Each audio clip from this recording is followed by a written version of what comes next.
A nice legal brookie. That was a challenge and fun.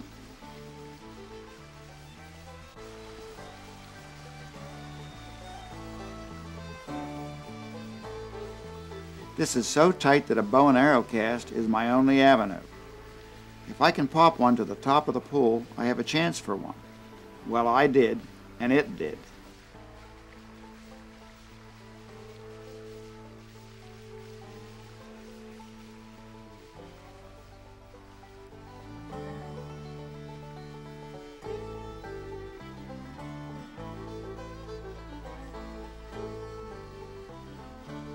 These conditions put one to the test. Never be afraid to make a cast, no matter how impossible the situation may seem.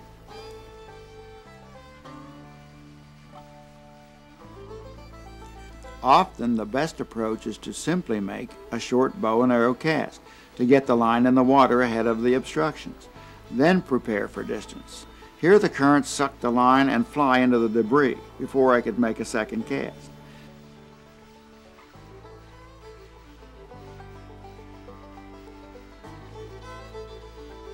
Talk about short casting stroke? You have to look close or you'll miss this one. Remember what I said about not being afraid to make a cast? It builds your confidence, and the worst that can happen is that you tangle or lose a fly. What makes mountain fishing so enjoyable is the surrounding beauty. A waterfall, lacy green ferns, the deep green of the moss on a streamside rock, our touch with America past. This cast is either the thrill of victory or the agony of defeat. It's the thrill of victory. I moved to fish. I took a chance. I've talked about the pecking order. Let me explain how it influences strategy. Wherever the largest fish is, the other ones line up at the other end of the spectrum, like they are sifted or graded. The smaller one doesn't want to end up inside of the largest one. If you take a good fish at the tail of the pool, usually the smaller ones are further up the pool. And if you take a dink, a little one, at the tail, your next cast should go to the top. The best fish should be there. This scenario has played out this morning. A word about leaders. The tighter the stream, the shorter the leader. The more open, the more freedom you have, the longer the leader. In brush this tight, a 6-foot leader is needed. As the stream opens up, but you still have obstacles to work around, a 7-foot or 7-3. And when the stream is opened, the George Harvey formula, 9-foot 6-leader, works the best for me.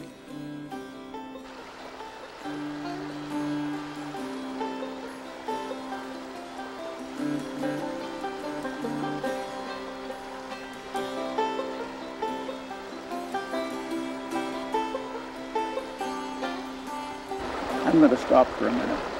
And the things you watch me do. When I was in a tight brush, I'm going to kind of reenact them for you. I'm going to show you some technique up close so that you can see what I did in the tight brush and how I got some distance. Remember the bow and arrow cast? We call it the flip cast, the bow and arrow cast. This is one of the secrets. George Harvey showed me this one many years ago. You grasp the leader a foot or so above the fly. It depends upon the brush around you and the space you have. You don't want your fly to tangle, and you want the knots in your leader clipped tight so the leader won't tangle.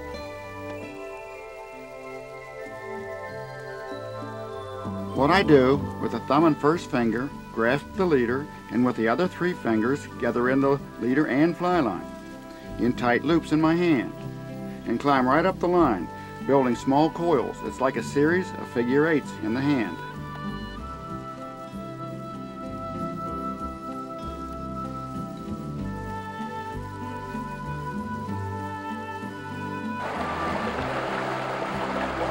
George Harvey, when we were fishing together, when he gave me this tip, it really changed my game insofar as distance and tight brush. And this is the way it goes. Pull back in the line, really load the rod tip, hold the rod perfectly still, don't move your rod hand, and release the line. I shot a good bit of line there, and have a long extended float. Now the other technique is, I loop the leader in stages. Grasp the leader with thumb and first finger a foot or so above the fly, and loop the leader and fly line.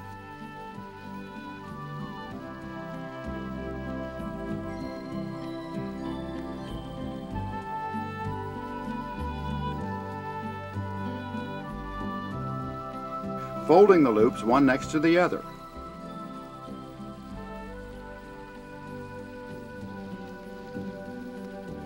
Hold the loop steady in your hand. Load the rod tip and release the line. So there's two different techniques. They both work very well. And this is how you can get some distance in the brush with a bow and arrow cast that you can't get any other way. Now let's take a look at a couple other techniques I used today, and maybe I can give you some insights. Okay.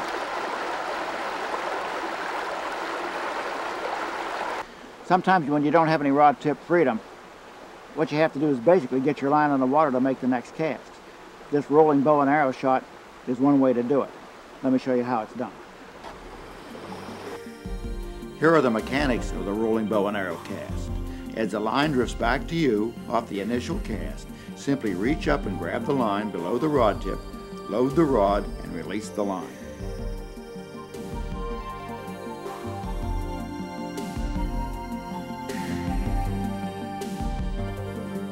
All right, let me show you another one. In this case, sometimes without any casting room, either in front of you or behind you, sometimes I'll simply take the line and let it drop behind me. And now, the line on the water and the tension of the water behind me is going to load the rod to give me a pull to pull. One of the little tricks that we used and how to get distance in the brush when it's really tight. Remember what I said? The squeeze of the hand on the rod does the work. And some of those casts were almost imperceptible casting strokes. Well, let's see how that was done. Anytime you can get the line into motion, as I am moving the line right now, it is now loading the rod. And once the line is moving, now you're ready to go. Now, watch the casting stroke. The casting stroke is no more than a squeeze. A simple squeeze of the rod hand. Watch it again. The line is in motion. And squeeze. So this very little, tight, imperceptible, almost squeeze gives me distance, and a heck of a lot of distance without any back cast. I don't have any room behind me. I have hemlock boughs behind me, and there's really no casting room. But what will happen? The line is in motion. You squeeze. Now that line is going up there quite a distance, and this is a secret when the streams are low and clear. This is one of the major secrets. Right there. Squeeze. Right there is a 30-foot cast. I'll extend that cast. Squeeze. So this is one of the things you want to learn to do. Now watch my hand. Watch the casting stroke. Watch my casting hand. The line is in motion. Squeeze. How short is that stroke? That stroke is not short. All I did was the back thumb, two fingers pull, thumb push, and that was your cast. Right there. Watch it again. Watch my hand. The thumb pushes, the back two fingers pull. That's the cast. Right there. Now watch it again. The line is in motion. Squeeze. The heck of a shot.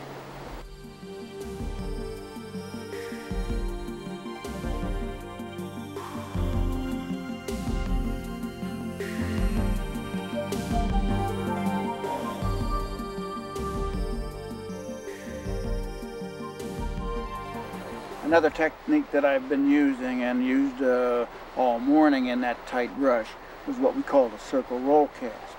And this is the way it goes. With a roll cast, the line drops in behind the rod, right here. And that's what loads it. And your casting stroke is the same. It's a nice little short stroke. But where a lot of people get into trouble with the roll cast is they never let the line load the rod. the line is then out in front of the rod, and then they try to make the cast from here, and the line and the leader collapses, and the fly collapses. And so the moral of the story is what you want to do is let the line come behind the rod. Now the rod is loaded. Now you can drift the rod forward and make the same squeeze and stroke. Watch it again. The line comes behind the rod. The line is loading the rod. Now you drift the rod forward and make the same casting stroke, that little short stroke. Now, there are times when you don't have even room behind you in a thicket, and as you watched me this morning, that you've got to get everything moving at once. So this is the way this goes. It's called a circle roll. Here's the circle, here's the roll. And what I did, the circle, as the line started to drop behind the rod, I didn't let it drop behind the rod tip to that great degree, but it was a constant motion. You touch, you lift, you touch. So it's a constant circle right here. Here's your lift. You're lifting the line. You're loading the rod right here. And as soon as the rod is loaded, here's your casting stroke. It happens right now. Watch it one more time. Here's the lift. Here's the drift. Here's the stroke. Here's the lift. Here's the drift. And I have a limb in front of me. That's good. Okay? It makes it really work. I lift, I drift it, the cast. So that's a circle roll. Okay? And here again, in tight brush, these little bits of information are going to help you. I call them these are the little diamonds in the rough. This is the stuff that can get you into fish where before you were getting too close to the fish, you were spooking them. They were you never had a shot at it. Sometimes in these streams when the water is low and clear like it is now, all you have to do is just raise your eyelids and then they're gone. So it's the distance is an aim. As I work this run, 3 different casts are employed. The first, a cast that comes off the side to clear the brush. I get the line moving in front of the rod to load it. The casting stroke is very short. The rod stops vertically on the back cast. The second cast, a roll cast. Here the line drifts below the rod tip. The rod stops briefly, so the line and the water tension loads the rod. Then the rod is drifted ahead for the forward stroke. The third cast is a circle roll. The rod never stopped. It was in continuous motion till the forward stroke. You may use a variety of casts to cover an area. It depends on what you are given to work with. One of the things that's very important is to be able to cast in every position, meaning you cast around a circle. Sometimes obstructions block your cast from one side or the other. I'm a left-hander. I'll move off to the right, but sometimes off to the right and I may have a tree or a brush or whatever it might be. So I have to be able to cast in every position. And across my body, low, maybe I want to go under some brush down, and the cast has to be low, close to the water. So it behooves a person to be flexible with his cast, and that means to go the whole way around the circle.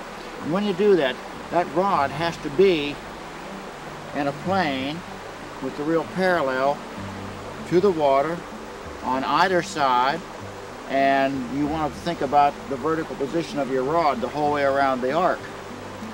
And so let's give it a try and let's see it. And when you're in tight brush and you can do this, you're going to catch more fish. So let's give it a try. The arm stays in tight to the body. It's the wrist that does the work. The thumb stays up. You don't hitchhike with it. The rod stays vertical and in front of the face and body. Again, it's a very short casting stroke. As the valley draws down and the mountains pull to the valley floor, now we are going to get into really tight water again. We have a lot of cover and our casting techniques have to work here. A key here, be aware of what is around you. Rod tip freedom, distance, and line control. Another little point, as I walk through the brush, watch what I do. I take the rod tip and I lead with it. Then I don't knock the guides off the rod because I can push the rod around the tight brush. Also, if there are any cobwebs in front of me, I can kind of knock them out too. I hate to wear cobwebs. Okay, so here it goes. We'll take the rod, we'll move it around the brush, and it'll lead it. Let me bring one other point here. If I drag the rod behind me, I'm walking, and the rod tip hooks, or any of the guides hook in a brush like this, and you catch your guide right here on the brush, then you have a good chance of ripping your guides up. So, like I say, it's to get the tip in front of you. I can guide it and lead it, and it'll lead me.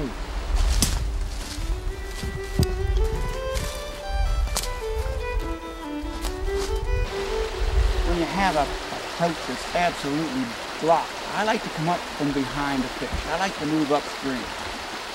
And sometimes you have your back door, as I call it, your rear entry, absolutely blocked. So, and this is the way I learned as a kid.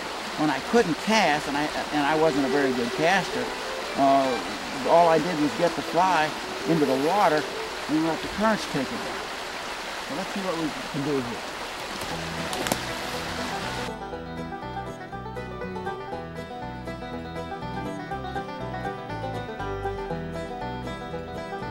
Once the cast is made into the major currents that feed the pool, it's just a matter of kicking out slack line and directing traffic with the rod tip. On occasion, lift the rod and move it right or left to give the line and fly direction needed. And be on your toes for the strike so that you can set the hook. Holy mackerel, Andy, that fly is out of sight. I've got over half my line up. Boy, there's an action-packed shot. Yeah, I get excited, and if I ever lose that excitement, I'll get out of the game. That's the secret of life. Always have something exciting to look forward to. And that's philosophical. When in tight quarters, it's a given, a necessity to